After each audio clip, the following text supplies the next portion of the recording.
Assalamualaikum warahmatullahi wabarakatuh. Perkenalkan, nama saya Ira Dulistari dari Universitas Muhammadiyah Sidoarjo, Prodi PG PAUD. NIM akhir saya 23. Nah, di sini saya akan menjelaskan tentang materi kesulitan belajar. Nah, yang selanjutnya yaitu saya akan menjelaskan tentang pengertian pendidikan inklusi. Pendidikan inklusi adalah sistem layanan pendidikan anak yang memiliki berkebutuhan khusus. Pendidikan inklusif memiliki prinsip dasar yaitu tanpa memandang anak didik dalam kesulitan ataupun perbedaan. Selanjutnya yaitu kesulitan belajar merupakan suatu kondisi di mana peserta didik tidak dapat belajar dengan baik yang disebabkan karena adanya gangguan faktor intelijensi maupun faktor internal dan faktor eksternal siswa. Faktor-faktor ini menyebabkan siswa tidak mampu mengembangkan potensinya. Dan yang selanjutnya yaitu jenis-jenis kesulitan belajar.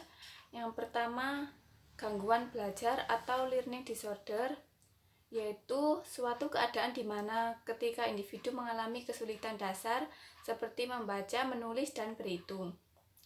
Jenis-jenis gangguan belajarnya yaitu disleksia, kesulitan dalam membaca, dan yang kedua disgrafia, kesulitan dalam menulis, dan yang ketiga yaitu diskalkulia, kesulitan dalam berhitung. Dan yang selanjutnya yaitu penanganannya tergantung pada jenis gangguan dan keparahan gejala.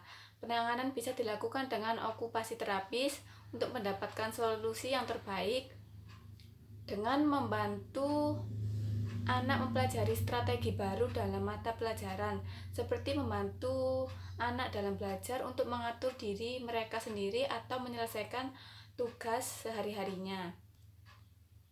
Yang kedua yaitu disfungsi belajar, di mana proses belajar yang dilakukan oleh siswa tidak berfungsi dengan baik, meskipun sebenarnya siswa tersebut tidak menunjukkan adanya gangguan mental, gangguan alat indera, ataupun gangguan psikologis lainnya. Gejalanya yaitu lambat dalam mengerjakan tugas dan selalu tertinggal oleh temannya, menunjukkan sikap seperti acuh tak acuh, dan menunjukkan gejala emosional seperti pemarah dan mudah tersinggung. Penanganannya yaitu dengan menggunakan metode belajar discovery, yaitu cara untuk mengembangkan belajar siswa dengan aktif. Dengan menemukan sendiri, maka hasil yang diperoleh akan dikuasai dan akan tahan dalam ingatannya. Dengan metode discovery ini, anak belajar berpikir analisis dan mencoba memecahkan problem masalahnya sendiri. Yang kedua yaitu inquiry, merupakan kegiatan belajar yang melibatkan secara maksimal seluruh kemampuan siswa untuk mencari dan menyelidiki sehingga anak dapat menemukan sendiri penemuannya dan dapat mengembangkan sikap percaya diri tentang yang ditemukan oleh anaknya. Yang selanjutnya yaitu ketiga di bawah prestasi atau underachiever, yaitu potensi siswa tergolong tinggi tetapi prestasi belajarnya tergolong masih kurang dari yang diharapkan dapat tercapai sesuai dengan potensinya. Karakteristiknya yaitu ketidakmampuan berkonsentrasi, minat yang kuat terhadap suatu bidang sehingga melupakan akademiknya. Yang ketiga, mengerjakan tugas sering tidak selesai, tidak percaya diri, dan bersikap emosional. Penanganannya yaitu anak diberikan kebebasan untuk mengeksplor bakat dan minatnya sesuai dengan kemampuan dirinya dan memberikan motivasi. Kemudian untuk meningkatkan kreativitas, anak diberikan kegiatan kreatif seperti main musik, bermain olahraga, menari, dan menyanyi.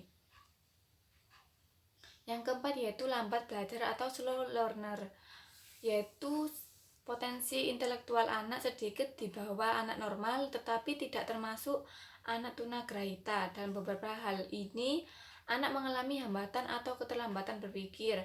Karakteristiknya yaitu rata-rata prestasi belajarnya rendah, menyelesaikan tugas akademik sering terlambat, dan daya tangkap terhadap pelajaran lambat, waktu yang lebih lama dibandingkan anak pada umumnya saat belajar. Kemudian penanganannya yaitu pengulangan secara terus-menerus, dibutuhkan penguatan kembali melalui kegiatan praktek. Yang kedua, memberikan instruksi secara lebih sederhana dan secara bertahap. Dan ketiga, memberikan dukungan dan penguatan untuk melakukan aktivitas-aktivitas yang dapat membuat anak mengalami keberhasilan, dan menggunakan alat peraga visual untuk pendekatan multisensori juga dapat sangat membantu anak. Kemudian media untuk anak yang berkesulitan belajar, yaitu ada media berbasis visual, yaitu anak bisa melihat benda secara langsung seperti bermain Lego, bermain puzzle, dan kartu gambar yang bisa dilihat anak secara langsung. Kemudian media berbasis audio visual yang bisa didengarkan oleh seluruh anak, sehingga anak akan menangkap daya pendengarannya dengan baik. Kemudian ketiga, yaitu media berbasis benda asli, yaitu seperti saat memberi pembelajaran tentang buah-buahan, anak-anak diberikan buahnya secara langsung sehingga anak-anak akan mengerti dengan sendirinya. Yang selanjutnya yaitu evaluasi untuk anak yang berkesulitan belajar. Yang pertama yaitu menganalisis kesulitan apa yang dialami oleh peserta didik secara pasti, seperti mengenalinya dalam kesulitan gangguan belajar maupun lambat belajar dan berprestasi yang rendah, seperti itu. Yang kedua yaitu menentukan kecakapan bidang bermasalah, seperti bidang kecakapan bermasalah yang dapat ditangani oleh pendidik maupun guru, dan bidang kecakapan bermasalah yang dapat ditangani oleh orang bidang ahli seperti psikiater maupun dokter.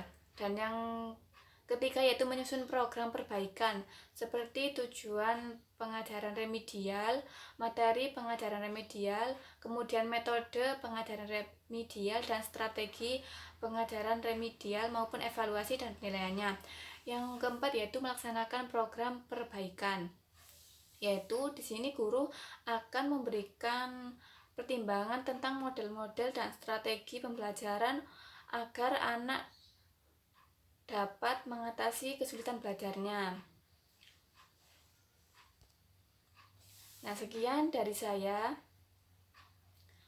materi yang saya sampaikan kali ini. Terima kasih. Wassalamualaikum warahmatullahi wabarakatuh.